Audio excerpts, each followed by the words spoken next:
Sandeep, let's talk about your thesis for the market for India, because you're a top-down. What is the thesis for India from here, in your opinion? So, when I say India, I mean from a financial market point of view. So from India perspective, if I look at Prashant, the way right from 2023, I said that years belongs to neglected zone stocks, most hated zone stock. If you really look at from a growth versus value debate, which keeps on happening globally, the cycle which started in August 2012, the growth at any price, that lasted till September 2021. Okay, the cycle peaked out. After that is the value thesis which has come back. Now I'm not saying that entire move is going to be a linear move. Okay, within that you will see some cyclical up move or cyclical downfalls also. But our portfolio is now more pro-cyclic, pro-value. Why I'm saying that? Because which is hard assets. Hard asset. Okay, we strongly believe that the perception which was there, okay, for these, if I have to, let's say in September 2021, there was a euphoria, and if you dissect the euphoria, you find the euphoria was in new age technology company, growth company, not in value, not in infra name. So I think that but we've come a long way from there. Yes, right? I mean, but still, this our view is that value as a thesis has a potential to last for a decade. It's a decadal view. Okay, and then look at the PSU moves. PSU is the classic representation of value thesis. They were beaten down. Is that the highest weighted sort of space for you? For us, as a very large weightage.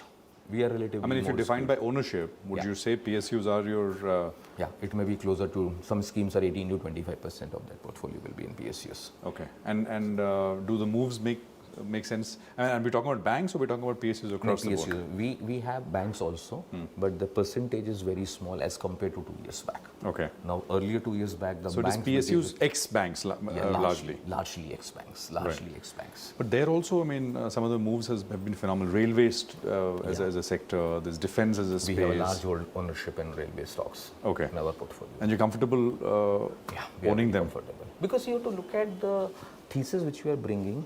When something gets changed, okay, when you say one perception of the most admired territory gets shifted, the shift, even let's say 10% of the money shift from admired territory or the most admired stocks towards value stock, the money is very, very large. Like when I say, let's say, why I'm slightly more cautious on US, we always say that developed market risk appetite has peaked out, okay, and liquidity will shift. So how money shift from high risk to low risk environment? If 10% of money shift from US to Asia and India in particular, there is tsunami out here. Something similarly, look at in last many years, last 10, maybe 1 decade, a large portion of concentration was confined to these admired territory stocks. If 10, 20, 30% money shifts from that territory to this value as a thesis or neglected zone stock, there is tsunami. Okay, and we are already witnessing that phenomena happening. And where is the over ownership? Okay, as compared to 2 years back, they were neglected, hated zone, but they are still not reached the admired zone. But valuation-wise, I was looking at names like RVNL, etc. Now they're trading at 40, 45 times. So I'm saying earnings, you have to do sector rotation, stock rotation. I'm not saying that one particular stock you have to participate. Like we were very early in PSU banks, we monetized that opportunity. Now we are somewhere else. So the sector rotation thesis, stock rotation thesis, you have to play to manage your risk. But you're saying there is enough to rotate into. Yeah, because at sometimes one feels that rotation to subject to ho gaya. Abhi kahan rotate kare? I will not take the name. Look at the top largest PSU companies. If you look at top 3 in terms of market cap, where is the ownership? Right. The largest public sector enterprise, the free float is 3.5%. Not banks, right? Not bank. It's not a bank. But where is the ownership? Okay. Okay. It's one of the large bank company available, not valuation-wise very expensive. I'm just giving example. And similarly, I want ONGC and they're Coal India, they're ONGC, they're LIC. Top 3 names are these 3 names you will get. Okay, where is the ownership in these names? On a relative basis. You own all 3? Yeah, we own all 3. Okay. Our portfolio is already disclosed, so we can talk and about bullish it. about. Yeah, we are quite constructive on this space. Okay. See, we believe metal and mining as a thesis, which we started in 2023, I think will continue in 2024. PSU as a thesis will continue. So then you look at PSU and mining put together, and a PSU mining company will do even better, because overall PSU we are constructive as a theme. Then we are constructive on mining from a global perspective. We are very constructive. We think I think Hindustan Copper is something that you own in your funds. Yeah, it is one of the large holding in our fund in a small cap. We bought at very early stages, but we are holding it for the last 3 years. And that came off a macro kind of a call. Yeah, for macro call. It's a call on EV, it's a call on copper. We took a call that copper will be in shortage. So how you play? overseas investment you can't make given the restrictions right now. So we felt that Hindustan Copper was, let's say example, say, was the best space which was available. That's why we were holding for nearly 3 years now. PSU defense names, you're out of it? We sold most of them. And banks as well, you've kind of We have gotten pruned down. down. We have pruned down. We still have Railway also you own, but you kind of are. Yeah, but that I mean, railway it's size a small is not size. that big. Within the overall portfolio, It's the a- weightage is very tiny actually. Right. It cannot be very substantial from these levels. Got it. What else? I mean, apart from the entire PSU kind of space. We like pharma as a thesis. We were very early, right from February, March 2023. We have been saying the pharma hit the most neglected zone after what we saw in 2015. When 2015 it peaked out somewhere in March, and then This is US generic. US or- generic in general also. Okay. In general, I can say healthcare, but US generic in particular, if I have to talk about, that's a space I think has a lot of potential. That cycle actually bottomed out. So we are constructive on multiple data points. So that's a sector I think, if you ask me, valuations are not expensive. Okay, it is relatively underowned. It has potential to give you a phenomenally better returns from the current level. So and downside is limited. Okay. What else? I mean, there's themes and sort of top-down conviction where stocks are also attractive. Any other areas? I think consumption is also coming back. Okay. So consumption is an early areas which we are looking at now. You mean low end, the lower because end? rural economy is coming back. So I think with a lag effect, because if you look at last 2-3 years, consumption names have not delivered much. I think that cycle is bottoming out. We are looking at more data more closely to identify And what's the some best way stocks. to get exposure there? I mean, if that Staple could be name, food companies could be a name we will look at, but we are still working on it and trying to gauge. Maybe this quarterly number will give me more perspective, is not only from the festival point of view, but overall where the trend is changing. So next 1 or 2 quarter, will we be able to gauge the COVID effect which happened, or the logistic challenge in inflation which came because of the constraint on the logistics side. I think that's a easing out. If it eats out further, I think that's the one area which we IT think- services? we are not negative on IT service, but only problem is that we are not very constructive also.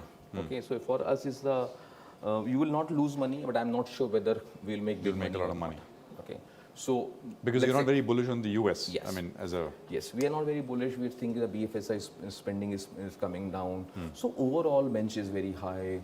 Body language of the and the management on this space is not very good. So if I look at IT versus pharma, I think I'll prefer pharma over IT. Okay. The clarity is far better in pharma names. Okay, on relative. Yes, if you ask me whether downside is there in IT, I think our downside is limited. Okay, pharma is more volatile because of FDA related challenges. Sometimes you see unknown risk knocking your doors. So those are the things you have to keep in mind. But if you look at the larger bouquet, I think pharma is a basket. is where you'll make more money as Yes, compared we to. have very significantly overweight. in that One space. name which you, I don't think, have own in your portfolio is HDFC Bank. Or I mean, why is No, that? it's not been. It's a- Currently, we don't own it. I mean, you used to own it. Yeah, we used to. But private banks is something which, I mean, the street is extremely bullish on. Has been bullish for a while, Yeah. but that has not worked Correct. for some time. So this is the same answer I'll give you.